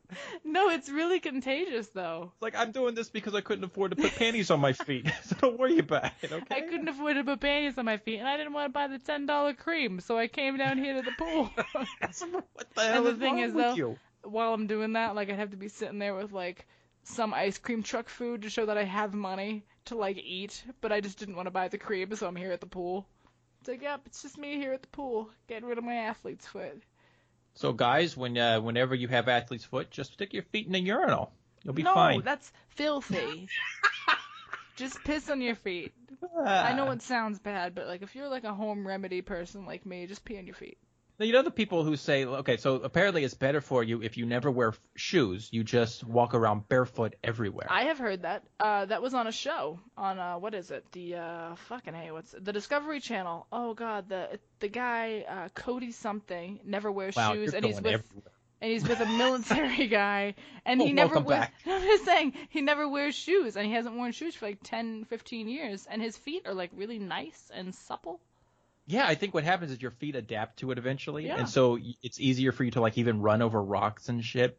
Yeah. Because apparently, if you keep your feet away from rough surfaces, you make them too sensitive. Yep. So maybe that's what aids in creating athlete's foot is everybody's making their feet too sensitive. We're getting rid of like our natural ability to fight these things off, which makes sense. People need to get their feet out of their safe spaces and put them on the rough terrain. Let me tell you something, people. You don't need a safe space. No more safe spaces allowed. You take your feet out of your socks right now. Put them in the dirt. Enjoy it. And then pee on 'em. And then pee on them, too. That's good for them. It's good when you pee on your feet. See, I know we somehow got here from Final Fantasy, but... no, we started... You were talking about cars, and I talked about meth in a diaper bag. And then... Yeah, I don't even... Yeah. Athlete's foot happened. Things happen. I don't know how we got there. You mentioned you mentioned something about athlete's foot. Yeah, I did. I don't know. Oh no! You asked me if I was an athlete. Oh yeah, because I was Was going to was that going somewhere? Yeah, I was going somewhere. Okay, let's go back to that. All right. Where were we going? We just gave people. You know what though? We just help people. There's somebody listening that has athlete's foot. They probably don't even know what they do. Somebody who has stopped listeing to the podcast and gone and started peeing on their feet. They're just like, oh, you know what's good for your feet? Peeing on them. Yeah. Well, you're welcome. But anyway, I was asking if you were ever an athlete. Didn't you do gymnastics? I did, yeah, a little gymnastics. Did you do football too for a little bit? No? Well. Didn't you try out for football? I think I told this story. You did. You were kind of. You didn't play football, but. A little bit about all of my attempts at playing sports. Yeah. Yes. I was an athlete in. Not the traditional sense, but I was involved in some sports because we did talk about this prior. But there is a man named Robert Marchand. He is 105 years old, and he has broken the record. He at his current age rode his like mountain bike 14 miles around a velodrome, which is like a big circular pit that you ride a bike around, and he's broken the world record for that, and he's 105. Wow. I can't do anything for 14 miles. I can sleep in a car. I can sleep in a car, and I can drive a car for 14 miles. I couldn't ride a bike 14 miles right now. I'd be dead. You know what? I lied. I can't sleep in a car. I have think a very hard time. If the back seat was open and I could lay down, maybe. You know, I remember, like, as a kid, like, my family would take these trips. Like, we would always wake up super early so that we could get on the road when it's still dark. So we'd be getting out of bed at, like, 4 or 5 a.m. so we can get on the highway. And so they'd always be like, oh, yeah, take a pillow so you can sleep on the way. And, I think my siblings had no problem with this, but I couldn't do it. Like, I'd be there with my pillow, and I'd be like, I can't sleep like this. Who can sleep like this? It's uncomfortable. But, here's the other thing. How long does it take you to get to sleep? Like, if you were to lay down and be like, okay, I'm going to sleep, how long would it take you to get to sleep? Okay, this is dependent on two things. If I'm really exhausted, 10 seconds. Like the moment, if I'm like so tired that I'm like falling asleep sitting up like I was the other day, then I'm out in a minute. But if it's like generally like, oh, it's my bedtime, I'm not tired, I'm not awake, it's just bedtime, it can take a while sometimes. It can take me up to 25 minutes if I'm doing nothing at all and trying really hard. And sometimes even then I have to get up if I don't go to sleep within a certain amount of time. See, like if it was just me trying to get to sleep, it's probably going to take me an hour. Oh, are you serious? Yeah, what I have to do is I have to like get my mobile phone out and like turn on YouTube or something and be sitting there watching it and just pass out. And what'll happen is I'll wake up like 45 minutes later so I can turn it off and then I'll just go right back to sleep. But if I don't have something that I'm watching so I can pass out watching that. I play a game on my phone until like I start to fall asleep playing it and then I just put it down. I've done that. Yeah, because I drop my phone when I'm doing it. Yeah, that's what I start to do. Yeah, or like done. I'll notice like if I'm kind of sitting propped up on something, if I start to like doze out, I'm like, shit, okay, shut off. And that's what I usually do. But like last night, I tried to go to sleep like listening to music and stuff, and I'm like, God damn, I can't sleep listening to music. So then I tried in silence, and 20 minutes went by, and I'm like, fuck. Because I know the people who could like just lay down and boom, they're out, they're asleep, but I can't do that. Nope, unless I'm like severely exhausted, it's not gonna happen. But on these trips, I obviously couldn't sleep because I'm in a car, which is going to make me nervous anyway. Because if I'm sitting there trying to sleep, I'm going to be like, what if a car hits me? What if a car hits me on this side? You'd actually be more likely to live. Well, even so, I'm just going to be paranoid about it. I'm like, I'd rather be alert. I'd rather be awake, and I can't be sitting here moving around with the car sounds. I can't do it. I'd have to be in a bed. I also can't sleep if I'm not in my bed. Like if I'm over at somebody else's house, I have to either be drunk or I have to have my stimulants. What if you're on vacation?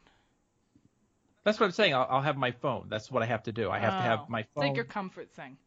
Yeah. Otherwise, I'll never get to sleep. Like I could get to sleep in my own bed after an hour, but if I'm in a strange bed, I'm never getting to sleep unless I have that thing to pass me out. Oh, see, when I was at Disney, I just passed out every night. I was so tired. Well, yeah, I think that's another thing. Like if you're doing like strenuous activity, that's one thing. But yeah, I think it's like at Universal. Well, yeah, even then, like when I got into bed though, I had to play my game for a little bit, but I fell asleep a lot faster than I usually do. Yeah, and I don't remember if we were going somewhere. I think that was it though. Yeah, the 105-year-old man, that's what got us there. I was like, was there a story here I was going? Yeah, he's 105, and he rides his bike like 14 to 20 miles. Yeah, that's what it was. That's fucking insane. Yeah. You're 105 years old. Because once you hit like 80... Okay, was 14 miles long? I don't even know. 14 miles is long. I was thinking 14 minutes. Yeah, no, okay, 14 miles is long. Like, I was on a bike for 14 minutes. That's not long. Yeah, no, miles are, that's... A mile a minute. It's long. Like, usually to run a mile, like, most kids, it takes them like 10 minutes to run a mile. So to ride a bike a mile, like a mile and then ride at 14, that's insane. Because once you hit like 80 years old, to me, you're kind of already dead. And I'm sorry, that's horrible to say. But like, no, I mean, it also depends on how you've taken care of yourself. Right. That's why I think more and more people will start dying younger and younger because I think the generation from World War II and such lived longer on average, I think, because they were probably healthier. Yeah. But, yeah, I don't know. I've got at least another 7 years in me, so I don't have a lot of time left. I'll make it to the 20s. Yeah, I don't have a lot of time. I'm almost done. I got very little time to level my character in Final Fantasy. Yeah, we might not make it till June. So yeah, that might be the end. But I just usually like, if someone tells me like, oh, my grandma just turned 89, I'm like, damn, like that surprises me, and I'm like, oh, like she must be kind of like, eh. Yeah, my grandparents, with the exception of one, lasted a very long time. But were they healthy or were they just like old and kind of falling apart? Oh, well, not till the very end. Well, like right. When it got to the very end, that like I guess those last few months or whatever, then yeah, everything went really fast. But they weren't like years and years of just being old people. No. Right. So it's surprising to me that there's a man who's 105 fucking speed biking around. Like, that is, I would be so nervous if I was his children and grandchildren, because what if he falls off that bike? This is a guy who probably has been exercising his whole life. He's probably been eating all the right things, so his body is built for this now. He doesn't even look 105. Well, that's what I'm saying. Like, if you stay healthy and you exercise all the time, you're going to look younger. So, yeah. I'm going to look 60 soon. Oh, I'm going to look 75 in about a week. So I need to buy a pizza. I can't think about this anymore. But I'm just like, you know what? I'm just going to die with a pizza in my hand, and I will be fine. Yep, I'm going to put a towel bib over me so I can just lay the pizza on my chest. And on my tombstone will be the tombstone pizza that I could not finish. That's nasty. Tombstone pizza's not good. They are not good, but I will still have it up there. There's a reason that they don't talk about those anymore. Yeah, they were all the rage for like a week. They were in a hit song by American Hi-Fi back in the day. About a boy who only cared about his tombstone and his Nintendo. Then it all became about, as far as the frozen pizza crazes, DiGiorno's obviously. DiGiorno's is pretty good though. I mean, DiGiorno's has been smart because they keep changing the formula. You know, they go like, well, hey, let's do stuffed crust. Oh, hey, let's do something really crazy. Let's put cheese crust. Hey, you know what? Stuffed crust is gross though. You know, stuffed crust when it first started was pretty interesting as a novelty. Yeah, but it's not it very quickly became something that was just like, you know what? This crust is too big. I don't need I want more pizza, less crust. Yeah. So as a kid, you know, I was all about the thicker pizza, like I guess, are they called pan? I don't even know. But like the thick stuff, you know. But then I got older and I started preferring the thin pizza. And now I'm kind of just mixed. I'm just like, you know what? Just give me a fucking pizza and I'm happy. So. Yeah, I go pan pizza because I don't even need crust. No crust. No crust, all pizza. Wait, do you just throw the crust away? Well, no. If you get a pan-style pizza, there is no crust. It's all pizza. Okay, that's not what I'm thinking of then. I think, you know what, maybe hand toss is what I'm thinking of. Hand toss is like a regular pizza, regular crust. Yeah, but then there's like the thicker one. There's the thicker. What, are you talking about like deep dish pizza? I don't know what I'm thinking of. I don't know what it's called. I just know that I'll get regular pizza if like I'm craving crust and you get that garlic sauce dip. Ooh, that's some good shit. Or can I bring up something because I just remembered Pizza Hut reminded me of something that I'm really excited about. Double Dragon 4 is being released this month. I don't know what that is. I know, but you don't understand. I know. Double Dragon was an arcade game way back in the day that I fell in love with. It's a beat 'em up. It starred two characters. Originally they were called Hammer and Spike, and then they became Billy and Jimmy Lee. Double Dragon 2, The Revenge, that was also released on the Nintendo Entertainment System, was one of my favorite games of all time. And this game pretty much looks exactly like The Revenge. Like, it has the same types of graphics as the old Nintendo games. And I'm just like, oh, but it continues the story. Mm-hmm. And I'm just like really freaking out about it because I'm like, I never expected. So there was a story in that game? Well, the story was. Okay, let me give you an example. Like the original Double Dragon, they start off these games with there's these thugs who show up and they punch some lady in the gut and they kidnap her, and then you're playing these two characters because it's a two-player game. And so you're going through level after level, beating up all these different types of bad guys until the very end. And at the very end of the arcade game, the two characters are left in a room together, and suddenly you realize you have to fight each other. And it was just like, whoa, what's going on here? This is awesome. And so in the storyline, on at least part 1, the two brothers, the Lee brothers, get to this point because in the Nintendo version, which is one of the versions I played, you're Billy Lee, and you get to the very end, and it turns out Jimmy Lee is the guy who's kidnapped Billy Lee's girlfriend, and so they have to fight. But then in the second one, they're partners. They're like friends, and they're working together to save Billy's girlfriend, who for some fucking reason keeps getting kidnapped. And so they're fighting to the very end where they fight the Shadow Warrior. And then part 3 was one of the worst games ever created, and I hated it. But this is part 4, Shake. Part 4 is coming out. So really, since the original Nintendo, there hasn't been a decent Double Dragon game because they've created Double Dragon Neon, they created Double Dragon whatever, like all these remakes and crap that they never got the formula right. But this one looks just like The Revenge. So I go back to the Lee brothers that I haven't seen since I was a kid. Oh, well, And I I used guess to play that's them exciting for you. but I used to play these games at like Pizza Hut because they had the Double Dragon arcade cabinet there. That's why I was thinking of this. But yes, I just wanted to mention that. Well, fuck. I'm excited for you, man. I am excited for you. I don't know what's going on, but I'm excited. It's going to be released on the PlayStation 4 and on Steam. So I'm probably going to pick it up on my little PS4. I'm just going to blow through it one weekend. It's probably not going to take very long. It's not going to be very No, probably not. I know it might be difficult. It might like make it super hard because it was a hard game. It was a hard game. I wonder if it's still seen that way. You know, I haven't been to an arcade in a long ass time. I know there's a big one around me that I got to check out. It's like a penny arcade, I think. So that'll be kind of cool. It's something to check out. I mean, because I still love arcades, and they're like, I know a lot of them were disappearing, and now they're kind of coming back. Like, it's a cool thing again for people to do. But I always loved arcades. Fucking hipsters everywhere. And everyone's like, yeah, like, I'll go to the arcade, man. Like, I just brought my girlfriend like a week ago. Oh my God, see, for me, I mean, the arcades were cool because, you know, they were what they were. But when things started getting better in the home console market, that was when I got excited. Because as soon as home consoles were finally starting to compete with the graphics of arcades, then I was like, oh, man, I don't even have to worry about going to the arcade anymore. Because pretty soon these games are going to be even better. Well, I used to go and spend the day, and like I'd get like I'd go and get like some pizza slices, and then I'd just play some games, play some Time Crisis and Jurassic Park. They were everywhere. They were at restaurants, they were at malls, they were at theaters. Yeah, they're so not like everywhere that you anymore. went. They actually took the one out of the theater I used to live by. They took it out and they like put a bar in. Like there is no arcade there anymore, which sucks because I used to go early just to play some games. See, that's what I would do. Like me and my brother, like my dad would give us some coins while we were waiting on the doors to open for the theater, and we'd go play video games. Yeah. And we'd blow through those quarters playing Ninja Turtles or Street Fighter or whatever the hell happened to be there. And oh my God, yeah. It's a different world now. Well, sure. I think they'll have virtual reality arcades are going to be a big hit when they start perfecting those.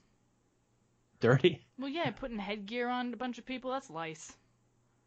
Well, yeah, that is a problem. They have to make sure they clean that shit. Like, they had to clean that stuff when they took those things to the children's hospitals. Yeah, they have to have like a kind of like a self-cleaning thing involved in it if they put it in an arcade because people aren't going to do it. Well, no. So. And I don't think it's going to be difficult to do that. They'll just have ones they alternate in and out, and they'll clean them, and then they'll have the new ones out. Yeah, or like they go through some kind of system, like you put it in, it gets sucked into a thing, it goes through a cleaning process, and comes back out. And they're going to be so much cheaper in a few years anyway. So now they're coming up with better ways to make them wireless or to make them more compatible. You can see these small little boxes they have instead of computers. So pretty soon you're going to have even more accessible virtual reality. So can't wait. It's exciting. I'll have it all someday. It's fucking irritating. Someday I'll have it. But anyway, we're over our time by like 25 minutes. Yeah, I know. It's fine. What a new year, new us. We don't adhere to times. Fuck it. Like. That's such a 2016. Yeah, it's such a 2016 thing. Like, time doesn't matter. Just, like, live your life. But anyway, we're going to wrap it up there tonight. Thank you for joining us for our very first episode of 2017. Like, I haven't said that enough out loud to, like, really feel it yet. And I haven't had to write it, so it's not real. But you can email us at theprattlecast@gmail.com. Leave us a message at speakpipe.com/theprattlecast. Bleh. Every episode is uploaded onto YouTube. We have the Twitter account at The Prattlecast. Our personal accounts are at Shakezilla TV and at Razzle_Dazzles. We stream together every Friday and Saturday. It alternates each week. This week we are streaming on Saturday? I don't know. Yeah, because we streamed on Friday last week. So we'll be streaming this Saturday at 3 p.m. Mountain Standard Time, finishing Rainbow Six, because I'm pretty sure we'll be able to finish it. I don't know. Yeah. I guess we'll see. Yeah, we'll be able to finish it. We were pretty far through it. It's been a couple weeks, though, but we'll be finishing that. We also have a Patreon page that is listed in the description here, where you can support our streams and this podcast, and all of it helps. Everything helps. It helps to pay for this stuff that, it helps pay for the services and helps to get better equipment and things of that nature. And please don't forget to subscribe and leave a review. Reviews are really helpful. I don't like to harp on that, and I've wanted to harp on it, but I'm going to at the end of these now. So leave a review. It's helpful. It spreads the word out. It gets us into more places. So please do that. That is all we have for you. We will see you next week. Be nice to each other.